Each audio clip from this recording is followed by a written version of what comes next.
the Sunrise gas field in the Timor Sea. Liquefied natural gas, methanol, electricity generation, as well as other gas-based industries like the processing of minerals, could all benefit from Sunrise. Offshore drilling rigs are required to reach the gas, along with the necessary tankers, subsea pipelines, Christmas trees, and other infrastructure. On the other hand, there is presently a lot of discussion regarding how the gas should be recovered and processed. The gas can either be piped to East Timor for processing at an LNG liquefaction terminal there for export, transported to Darwin in northern Australia for processing on an offshore LNG plant, Shell's proposal, or processed at sea on an onshore LNG plant. The initiative to utilize these gas reserves is expected to cost $5 billion.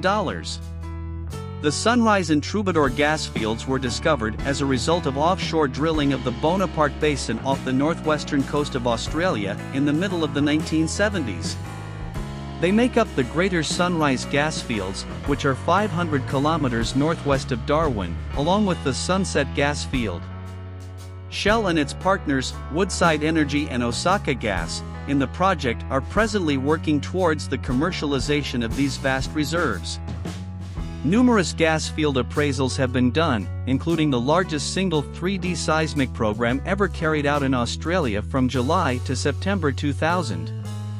The region can supply gas resources for more than 30 years, and in July 2000 the Australian government granted it significant project facilitation status. However, in 2004 it was put on hold due to a dispute over the revenue split. Technology of floating liquid natural gas. Shell started feasibility studies on a new way of producing natural gas in 1997. The idea is that a production plant would be on a floating barge that could go to a gas field and process the gas there instead of transporting it via costly pipes to an onshore plant.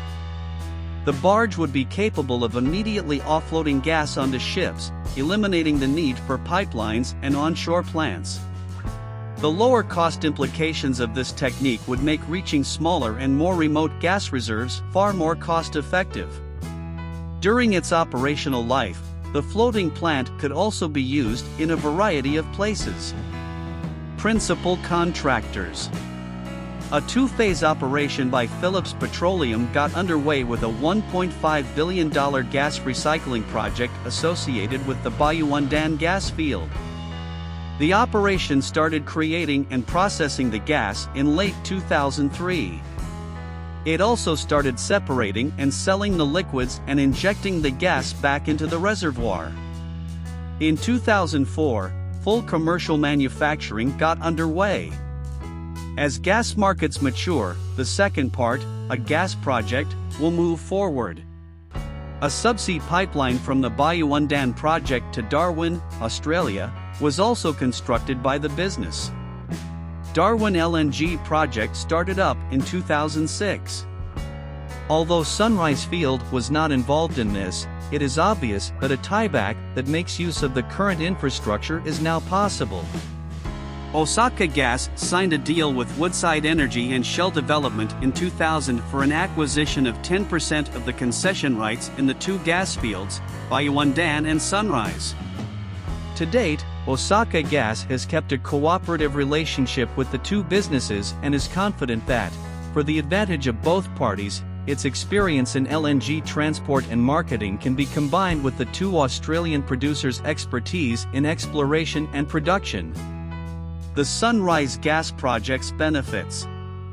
Australia stands to benefit from a new long-term natural gas supply, employment growth, new export industries producing LNG, methanol and other derivatives from new generation plant and potential spin-off development, and increases in taxation revenue for the Northern Territory and Australian governments.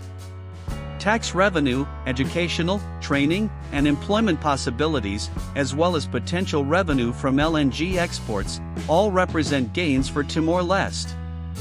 Other benefits will be derived from more efficient industries, increased use of natural gas in place of less efficient fuels and reduced greenhouse gas emission rates, the extension of reliable gas supplies to underpin the national gas grid and potentially improve supply security for customers in Queensland, New South Wales and South Australia.